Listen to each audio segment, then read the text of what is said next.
naman nakaka-admire po ang mga katulad ninyo na matapang na hanggang ngayon ay pilit na pinagtatanggol ang kapakanan ng Pilipino.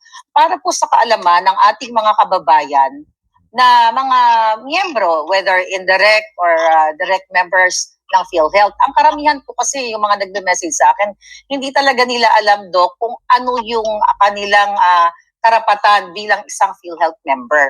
Para po na ma-educate natin ang ating manonood, pag ikaw po ba ay PhilHealth member, o bilang isang Pilipino, kasi yun po ay lahat, di ba, based on that batas na ipinasa na bawat mamamayang Pilipino na mahirap ay miyembro ng PhilHealth. Ano po ba dapat ang malaman ng mga Pilipino na karapatan niya bilang isang miyembro ng PhilHealth?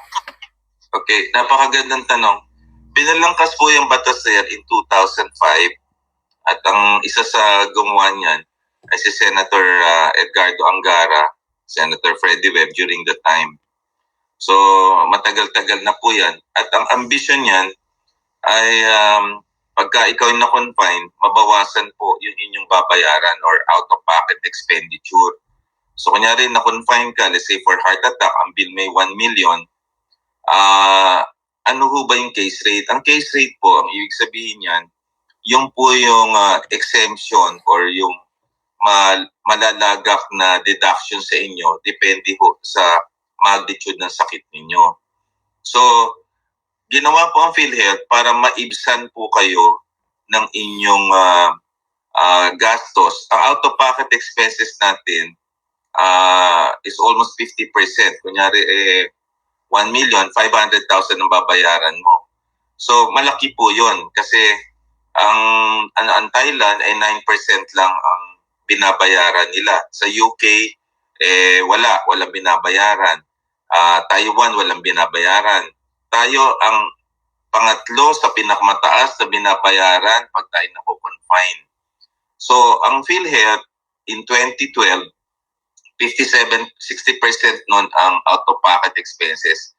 So para malagyan ng pondo yan, naisip namin ni na Secretary Ona at ang civil society na itaas ang presyo ng sigarilyo at alak kasi sila ang nagdudulot ng sakit para sa ganun, ma-confine sila, may ibabayad tayo. Pero ang pinanggagalingan ho ng pondo ng Universal Healthcare or PhilHealth ay sa itong bagay na ito, Maharlika. Ang una, direct contributors. Ang ibig sabihin ho nun, bawat empleyado, kayo po ay mandatory, nakakaltasan sa inyong payslip monthly.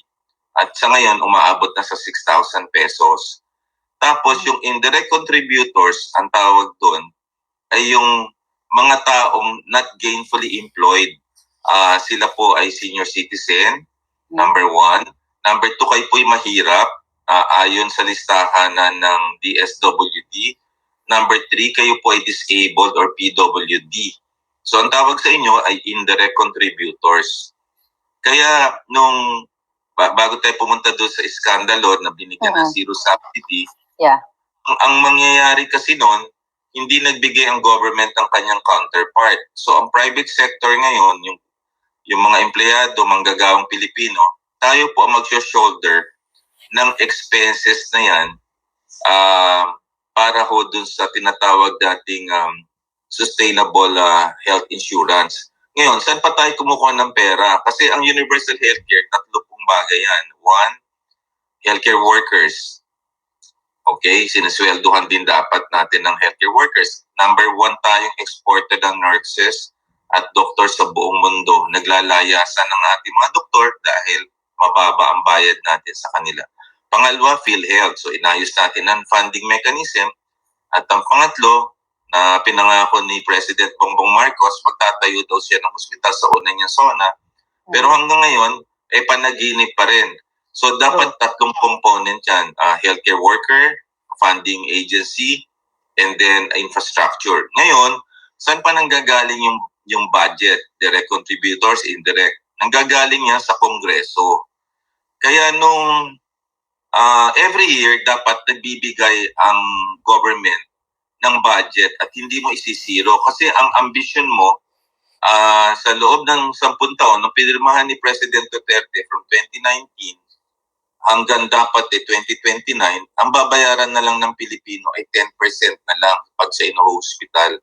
So nakalimang taon na. Sa ngayon, ang gastos natin ay almost 45% to 50%. So hindi natutupad yun. Ngayon, bibigyan mo siya ng zero budget, lalo mong binabawasan yon at paano mo ma-achieve ang universal healthcare. So yan ay labag, maharlika sa batas, universal healthcare, kasi dapat maglaan ka ng pera para doon. Pangatlo, violation niya ng sin tax law kasi automatic dapat magbigay sila ng pera. 80% of the revenues from the BIR collected from tobacco, alcohol, and soda should go to PhilHealth. So saan pupunta yun? Kaya ang nangyari ngayon, kung nabasa nyo na, napagkamalan nila na malaki daw ang reserve funds nila. Reserve funds. Napagkamalan nila na surplus plans yun. Ang ahensya ng PhilHealth or any pre-need agency, kailangan po ng reserve funds at least 2 taon para for contingency measures, para pag nag-expand ka ng budget, ng benefits, doon mo kukunin.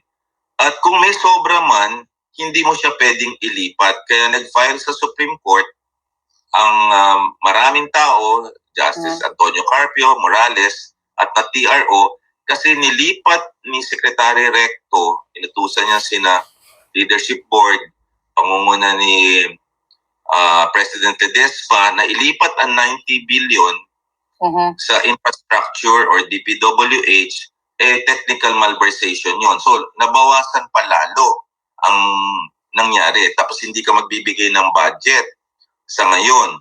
So they violated 3 things. 1, so it is illegal. Number 2, they violated universal healthcare law. They violated the sin tax law. And of course, another violation is that the General Appropriation Act cannot actually change the law kasi Republic Act na yan. So ang any budget proposal, hindi mo pwedeng sirain ang Republic Act. So aside from illegal, unconstitutional, immoral siya. Kasi paano matitiis ang mga Pilipino na naghihikahos ngayon kung hindi mo bibigyan ng budget? Kung maharlika ang problema, sabi na, kasalanan ng PhilHealth yan, hindi nila ginagastos na nakaimbak, sabi ni Senator Greenpo. Ang tanong, bakit ang pinaparusahan ng Senate and Congress ang mga tao for the ineffective leadership and mismanagement of PhilHealth officials? Hindi dapat ang ginawa ng Senate and Congress is to fire them since they're ineffective and inefficient and they're riddled right now with alleged corruption and mismanagement. So these are the things na gusto ko ipaunawa sa taong bayan. So eventually niyan, maharlika, mauubos yung reserve funds na yan. At ang baka ang mangyari, dalawa ang posibilidad. Magtampo na ang mga manggagawang Pilipino at hindi magbayad ng premium. Malulugi yan. Pangalawa, kakargahin natin yan. May posibilidad na mag-increase ang premium ng PhilHealth. In-increasean na nga nila noong Enero from 4 to 5%. So mangyari niyan kung walang government counterpart at hindi ibibigay ni BBM. Kasi buti na lang lumabas kahapon at nakarating sa palasyo, according to some sources, our open letter. Kasi talabas natin ng letter, dinefend ni President Bongbong Marcos why zero subsidy.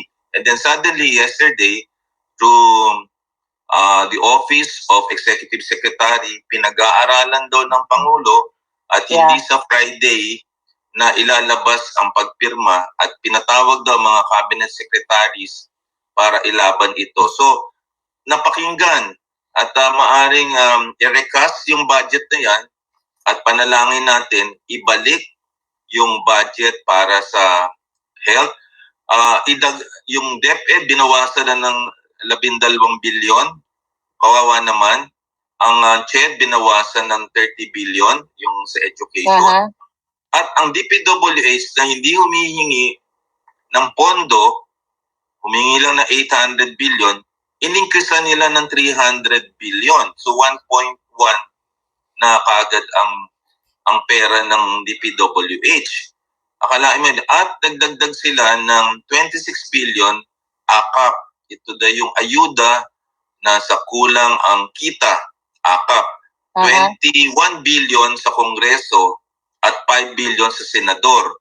So doon pupunta ngayon. So ang mangyayari, ang mga pasyente pupunta ngayon sa mga mayor, kongresista, at doon ka magmamalimos ng pera rather than sa PhilHealth ka makikipag-usap, magbabayad na lang PhilHealth to the hospital. Kaya masalimuot ang to kasi nagkalat ngayon ng ayuda, AKAP, tupad, Aha.